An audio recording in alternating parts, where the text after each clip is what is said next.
Google and Accenture both thinking that their tools are better than they actually are in doing certain tasks. That has been tough because they're not very easy to convince. You have to really dump a lot of proof on them to convince them, like, actually, this is not working very well. My name is Tahlia Kirk, and I work for Accenture, which is a contracting company and vendor for Google. We've got one tool right now that's like an AI tool that we have to use. It literally makes the content worse than if we had just written it ourselves manually. And we're held accountable for any errors that it generates. And of course, AI loves to hallucinate. And so there just seems to be this fundamental misunderstanding about what AI can do. And like there's a lot of room for automation to help us, right? Like when we're writing, we have to use like a very specific structure. Think of like a 3-paragraph essay. You have to have your intro, your body, your conclusion. We have something similar that it's usually closer to like 8 of those kinds of items. Yeah, it would be amazing if we had an automation tool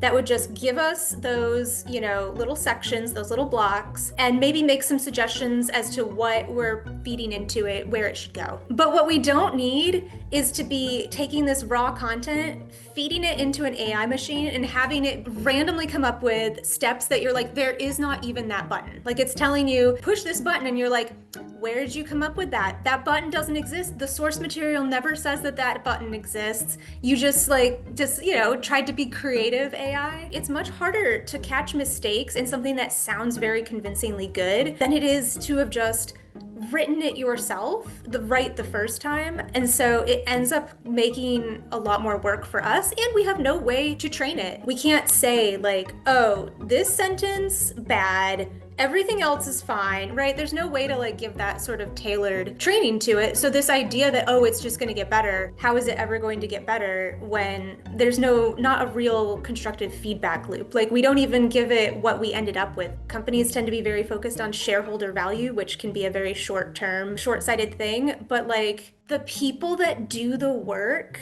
are always going to be the most invested in making sure that that work is the highest quality because they have the most invested in it. It is within the company's own best interest for you to listen to them, even if it feels like short term that it might not be, and it might be tedious, or a pain to listen to them. Long term, it will pay off.